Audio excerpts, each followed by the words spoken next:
N'utilise-t-on vraiment que 10% de notre cerveau? On l'entend depuis des décennies. Dans les pubs, les films, les conférences de motivation, tu n'utilises que 10% de ton cerveau.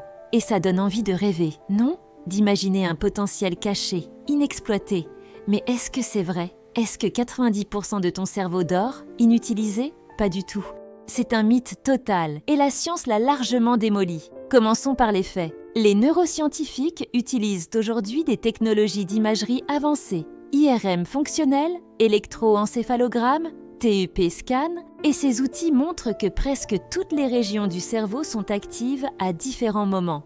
Même quand tu n'es pas en train de penser activement, ton cerveau gère la respiration, la mémoire, l'équilibre, la régulation hormonale et des milliers de microprocessus inconscients. Mais alors, d'où vient ce mythe? Plusieurs hypothèses. Il pourrait venir d'une mauvaise interprétation d'une phrase attribuée à Albert Einstein, ou bien d'un article de William James, un psychologue américain, qui parlait du potentiel inexploité de l'esprit humain.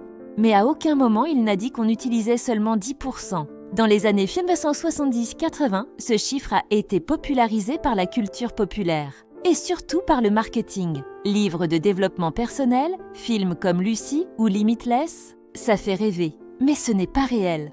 En réalité, on n'utilise pas 100% du cerveau en même temps, mais on en utilise toutes les parties dans la journée. Certaines zones sont actives selon les tâches. Lire, parler, rêver, respirer, faire du sport.